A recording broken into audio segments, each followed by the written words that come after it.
शब्द अवगाहन के बाद हम चलते हैं सुरों की ओर। हल्की हल्की बंदिशें होती रहें और हम सब सुरों से भीगते रहें। सुरों से भीगाने के लिए आ रही हैं अदिति जी।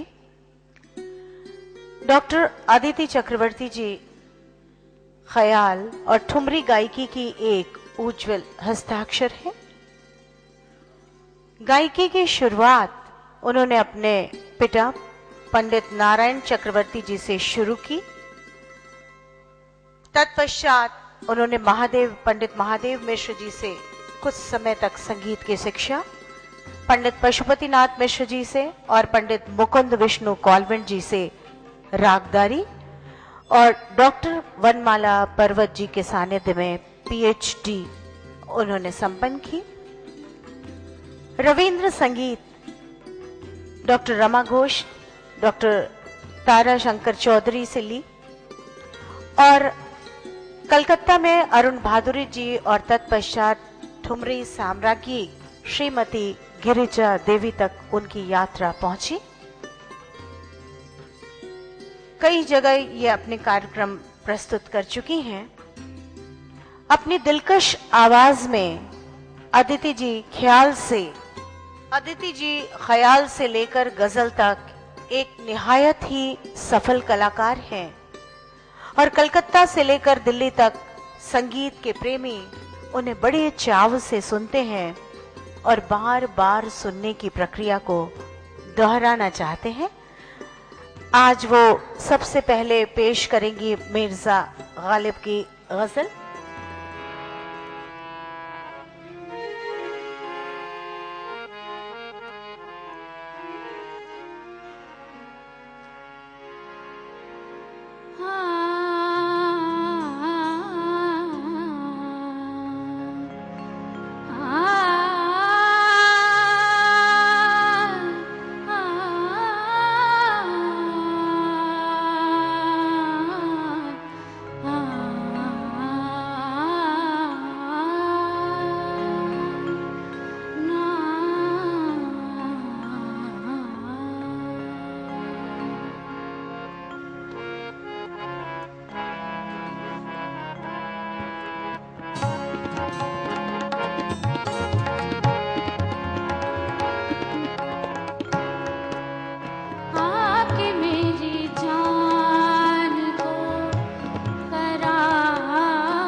जी। खिड़कियां, फर्श और दरो दीवार तेरे आने से सब दमक उठे। खिड़कियां, फर्श और दरो दीवार तेरे आने से सब दमक उठे। अक्स तेरा जो उन पे पड़ जाए, कागजी फूल भी महक उठे। बहुत खूब।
दिन नाही चैन रैन नाही निदिया,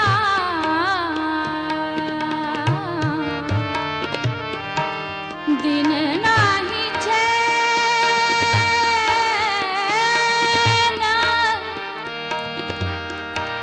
दिन नाही चैन,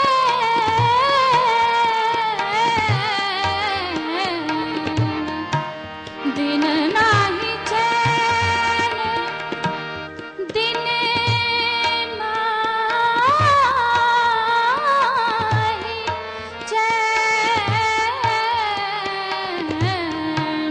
दिन नाही चैन रैन नाही निदिया, रैन नाही निदिया, रैन नाही निदिया, दिन नाही चैन रैन नाही निदिया, तोरी मुरलिया मैं मर जाऊंगी सुन, तोरी मुरलिया मैं मर जाऊंगी।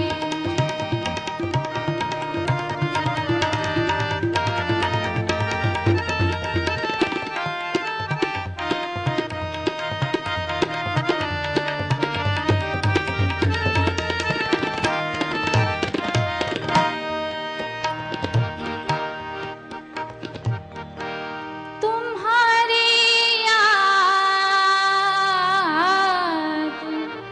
तुम्हारी याद आंसू बन के आई चश्मे वीरा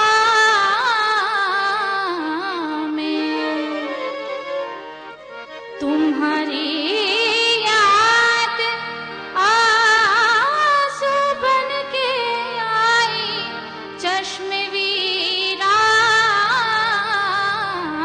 में, सहे किस्मत के वीरानों में बरसाते भी होती हैं, लग जाएगी शाम तो है नजरिया, लग जाएगी शाम तो है नजरिया, लग जाएगी शाम तो है नजरिया, लग जाएगी शाम, लग जाएगी शाम, लग जाएगी शाम, लग जाएगी, हाँ लग जाएगी।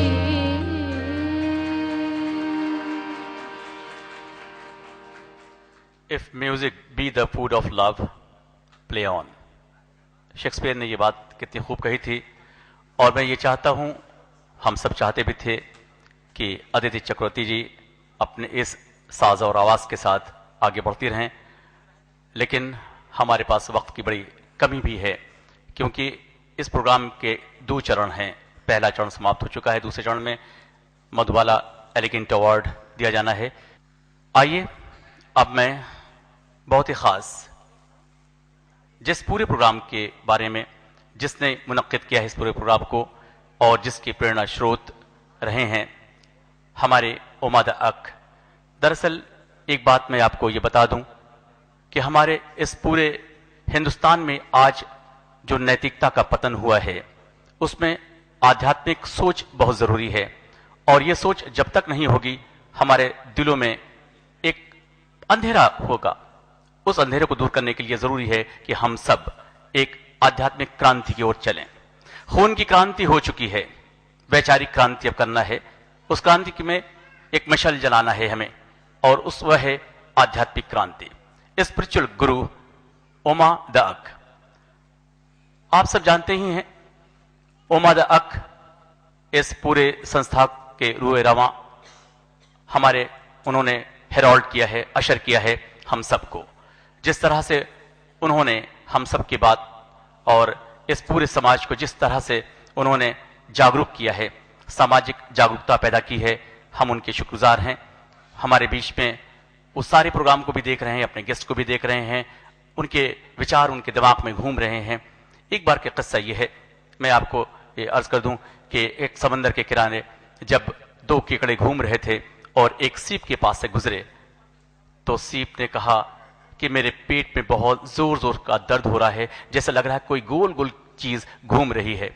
एक छोटा केकड़ा हंसा और कहा कि मुझे तो ऐसी बीमारी नहीं है। लेकिन बड़े केकड़े ने छोटे से कहा, तुम्हें क्या पता, थोड़ी देर के बाद वो एक अनमोल मोती को जन्म देने वाली है। ऐसे ही अनमोल मोतियों को जन्म देने के लिए हमारे ओमा द अक न जाने कितने पेन को उन्होंने लिया है। उन्होंने बहुत सारे ऐसे एहसासात बांटे हैं, दूसरे लोगों के बीच में रह करके अपने एहसास को बांटने का उनका तरीका है। अपने पे गम वो हमेशा ही दूसरों का ले लेते हैं और खुशियां हमेशा बांटते रहते हैं। तो मुझे इस बात की खुशी है, और हम सब दरअसल वो हमारे प्रेरणा स्रोत हैं। और फारूक शेख साहब, रिजवाना मर्चेंट जी, सोमा घोष जी और भारती मधोक जी, ये लोग भी जब ओमा द अक के बारे में तफसील से उन्होंने पढ़ा, जाना, समझा, तो बहुत ही मुतासिर हुए। यूं तो भारती माधोक जी यहाँ की रहने वाली हैं और उन्होंने उनके बारे में बहुत कुछ जाना है, वो उनसे बहुत शफकत मोहब्बत रखती हैं। लेकिन सोमा घोष जी जब दूसरे 2-3 प्रोग्राम्स में आ चुकी हैं, तो उन्होंने भी दरअसल वो बहुत ही करीब हुई। हमारे सिर्फ ये कहने का सेंस ये है कि आखिर हमने ओमा द अक को ही क्यों चुना। यूं तो दुनिया में, यूं तो बनारस में, यूं तो हमारे इस स्पिरिचुअल नगरी में बहुत सारे लोग हैं, लेकिन ओमा द अक का अंदाज बहुत ही प्यारा है, बहुत ही न्यारा है, और उनका एक अंदाज जो हमारे दिलों में बिल्कुल से पेवस्त हो जाता है, समा जाता है। हम उनकी कद्र करते हैं, वो रूह रवां हैं, हमारे सरपरस्त हैं। उनमें हिंदू, मुस्लिम, सिख, ईसाई किसी मजहब के बारे में नहीं। मुझे बड़ी खुशी होती है इस बात की, बेहद मसरत होती है कि जब वो मजहब से दूर इंसानियत के बारे में सोचते हैं। वो हमेशा इंसानियत का नारा लगाते हैं, मानवता के बारे में सोचते हैं, और वही इंसान बड़ा होता है जो हमेशा ही मानवता के संदर्भ में कुछ सोचता है और उसके लिए करता है। सोच सिर्फ नहीं होनी चाहिए, सोच के लिए कार्य करने का जज्बा होना चाहिए। वो अज़्म लिए हुए वो शख्सियत ओमा द अक हम सबको आगे बढ़ाती है। मैं उनसे बहुत ही इज्जत और एहतराम के साथ उनको मदऊ करता हूं, दावत सुखन देता हूं कि वो मेहरबानी करके तशरीफ लाएं और अपनी बातों को रखें हम सब के सामने। Thank you very much.